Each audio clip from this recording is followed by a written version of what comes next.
Hi, and welcome. You're listening to the X22 Report. My name is Dave, and this is episode 1145B, and today's date is December 6th, 2016, and the title of the episode is U.S. Government Preparing to Rescue Intelligence Officers in the Middle East. Now, before I get started, I just want to make an announcement. I uploaded an interview with Bix Weir on the X22 Report Spotlight YouTube channel. So if you go over to YouTube and you type in X22 Report Spotlight, it will bring you right to that video. Or you can come over to the x22report.com site, scroll down a little bit, you'll see the interview on the right-hand side. Or you can go to newssentinel.com, same thing, scroll down a little bit, look over to the right-hand side, and you can play the video there. Let's get into the economic collapse, political and geopolitical news. Now, today Trump tweeted out something about Boeing, contract pricing practices, and then all of a sudden we see the corporate media and everyone was jumping on saying, well, wait a minute. Does he have stocks in Boeing? Is this a conflict of interest? And everything went crazy. And he actually sold all his shares. He sold all his stocks in June.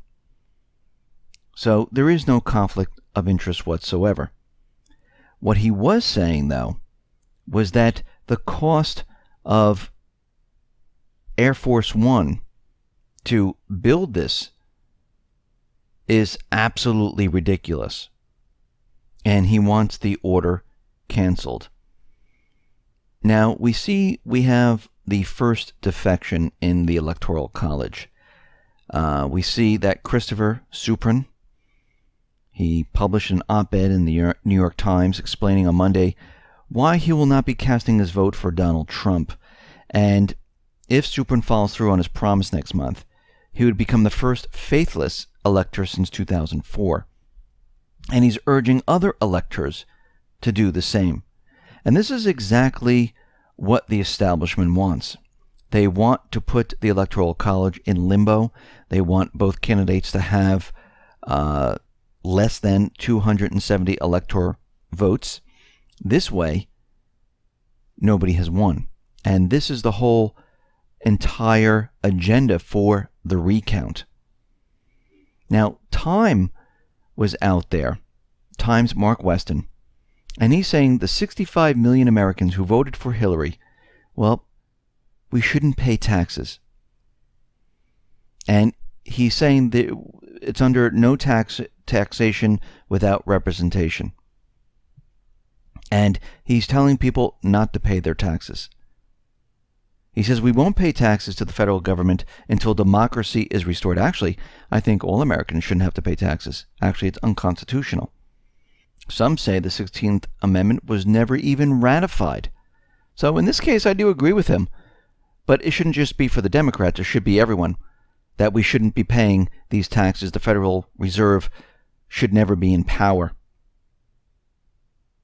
Now, something very interesting came out where there's a website which is hosted on the dark web, which claims to be asking for Bitcoin donations. And we see that it's calling for the assassination of Donald Trump and Vice President-elect Mike Pence, which right now we see that this might be part of Plan B if the recount goes south. Now, there was a hacker that looked into the source code. And when they were looking at the source code, they were able to figure out who this person was. And when we talk about the dark web, basically that's using a Tor browser where it masks your IP address and basically you can't track anything. And the person who set it up says that he wants democracy restored. He's trying to avoid a civil war, a world war. And the hacker who looked at the code says that this individual worked for Best Buy in Canada. He says he knows the identity of this person. He knows the Reddit username of this person. And he worked for the Geek Squad in Best Buy. Now, either this person was paid to set this up, or this person's just looking for money and trying to get as much as he can using this website. But we will have to wait and see what this is really all about.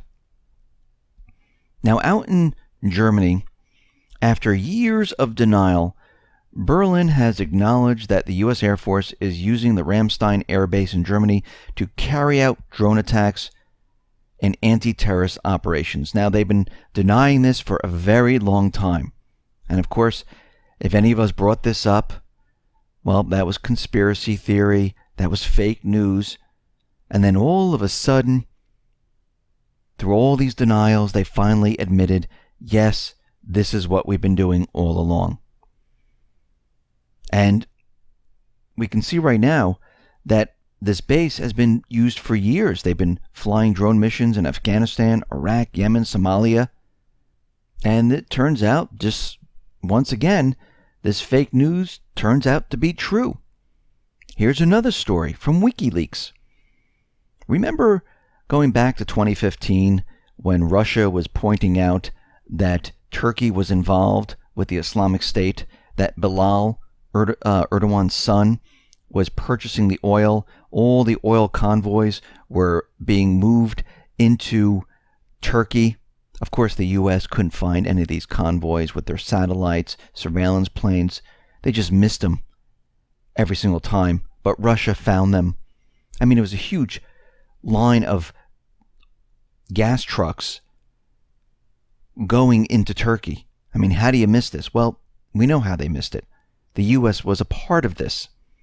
But WikiLeaks just revealed that, yes, Erdogan, his son Bilal, they were all part of the ISIS oil trade. They have relations with the Islamic State. And again, another fake news story has come true. Actually, Russia mapped out all the routes that these oil trucks took. They actually followed them and videoed them, showing that here they go from Iraq into Syria, into Turkey, from Syria into Turkey. And there were many routes that they took. Some of the routes started from Deir ez-Zor. Isn't that where the terrorists and the moderate rebels, that's one of the first places they captured. And they would take the oil from there into the Turkish town of Batman. The third route went from eastern Syria and west Iraq to southeastern corner of Turkey. Another route, they went from Raqqa. It's amazing. All these different areas. This is where the terrorists were. This is where the moderate rebels were. This is where the U.S. went into first to get rid of all the evidence. So again, here we are. The fake news turns out to be true. Now, the International Committee of the Red Cross is taking Monday's attack on the Russian hospital in Aleppo extremely seriously and is going to discuss such incidents directly on the ground with those who are responsible for them. Now, what happened was the moderate rebels, the terrorists, they used precision fire and hit a hospital. Now, to hit this hospital, you would need exact coordinates. And they hit the hospital. It was a Russian mobile military hospital in Aleppo. And there were 2 military medics that were killed. Others were wounded. And we can see right now that someone must have given these coordinates to the Syrian rebels. Most likely, it was the United States government central bankers, or maybe Turkey, the coalition forces. And we can see right now, this is payback. United States government central bankers, they have been doing this in every single country where they hit civilians, they hit hospitals. It is a fact now. Because they want the people to pay. Because if you go against the elite, the central bank, the shadow government, you must pay. Now, the U.S. was calling for a 7-day Aleppo ceasefire, and we know this is a stall tactic. We know they want to bring in more terrorists. They want to rearm, and Russia, China, on Monday vetoed the UN Security Council resolution calling for a 7-day ceasefire in Aleppo. Venezuela also voted against the text presented by Spain, Egypt, and New Zealand. And we can see right now that the U.S., while they're in talks with Russia, discussing pulling out the terrorists. And then all of a sudden, as Russia and the U.S. were preparing to discuss this, the United States withdrew its own proposal. They withdrew their document, and now they have a new one. Now, the new document backtracks on everything they discussed, and it is an attempt to buy time for the terrorists once again. And we can see right now that Russia is not going to let this happen because they understand that the U.S. has lost. Right now, it's being reported that Syria and the Russian forces have about 75% of Aleppo, and the United States government central bankers, they're running out of time. Now, we can see that the Pentagon, they're planning on a ground operation in Iraq. Most likely, this is why the WASP and the Would-Be, that's why they're there with 4,000 Marines.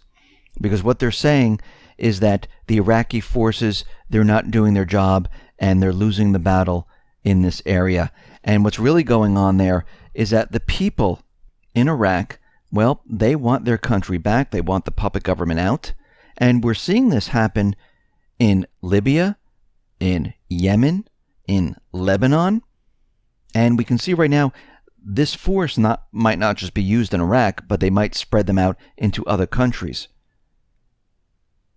And we are also getting word that the U.S. has been negotiating with Moscow over a deal that would provide safe passage to U.S. intelligence officers and terrorists in eastern Aleppo. Because we know right now, the United States government central bankers, we have operatives working in Syria. We know we built 2 bases there.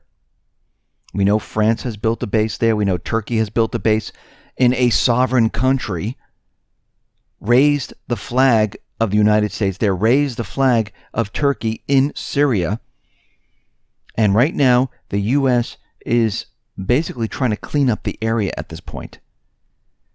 And what they're saying is they're going to be using a passageway, the Castillo Corridor,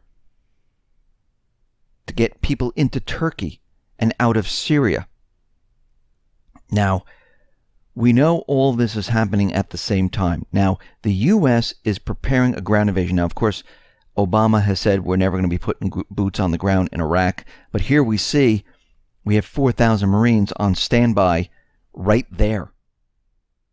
And we know at this point, once the individuals in each of these countries, once they remove the puppet government, I mean, time is running out right now.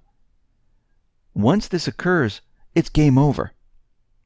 The system comes down. I think at this point, the U.S. government, the central bankers, they understand this, that the clock is ticking down right now. They know that there's not much time left here because the system is about to implode. Remember, they want to bring this down themselves. And when I had the discussion with Bix, he says there's going to be many different tries in trying to restart the system. And they're going to try all different things and eventually go to gold, because what they want to do is they're going to try to bring in the SDR. They want a global currency.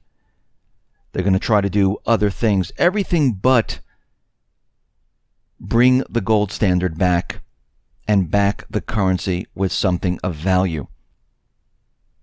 And during this period, this transition period, this is going to be a very difficult and rough time for many people.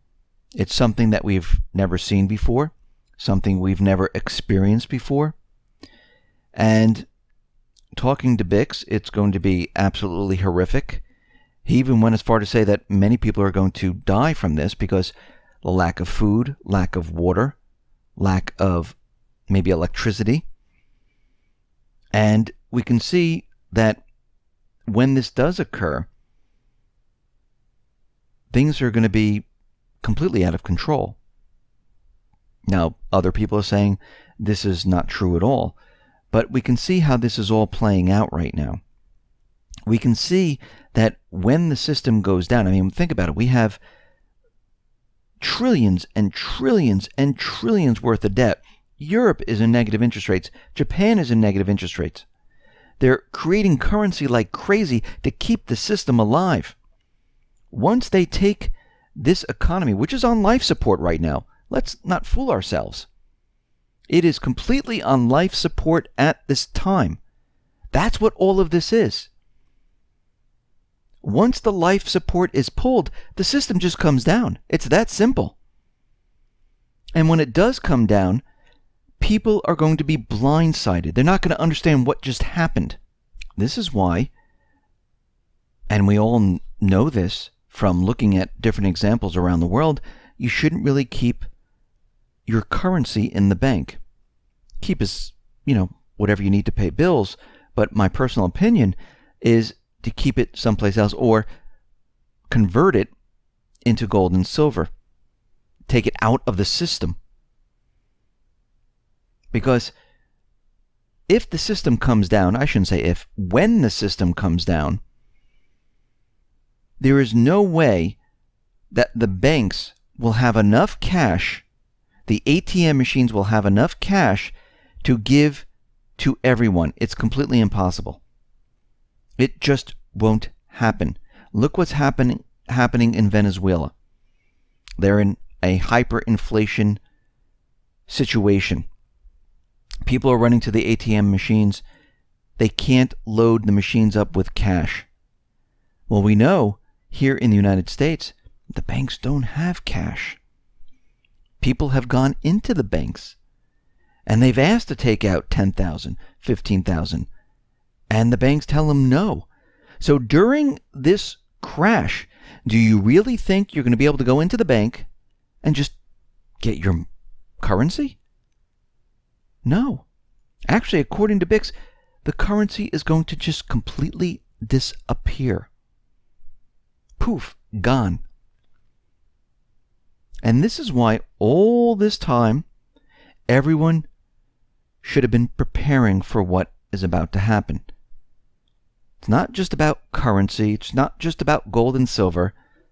It's about having the food that you need to feed your family. It's about having the water to drink. It's about having a weapon to protect your family, because most of the other people, they're not preparing for this. They're going to have no idea what's going on. 1 minute, their life was pretty good. Going out to eat. Everything seems great. I have my money in the bank. The next minute, everything just falls apart. Now, we felt a little bit of this in 2008. Now, I'm not saying everyone felt this, but there was a huge majority of people that lost their retirements, lost their homes, lost their jobs, lived under bridges, lived in tents, had no electric, no food, no gas. They had nothing. And they never really recovered. Their lifestyle was completely changed. Well, here we are once again. But this time, it's not going to be propped up like it was in 2008. This time, it's going to just come down and down and down. And as it falls, people, yes, they're going to be scared. People are going to be worried. They're going to be angry. They're going to be upset. They're not going to know what to do. And the government is not going to help at all. Actually, whatever the government does, it's going to be worse. But during this period, they're going to have their own problems. And all those people that are being supported by the government, well, that's probably going to stop. And then all those people are going to be upset and angry. And you can see how this is going to be a cascading effect. And it's going to spread. And it seems that we're getting closer and closer to this point where this system is going to completely implode on itself. And really, there's nothing that's going to stop it at this point. So get prepared, get ready for this system to come down. Listen, everyone, thanks a lot for listening. Be well, be safe, and especially be prepared. Thanks a lot.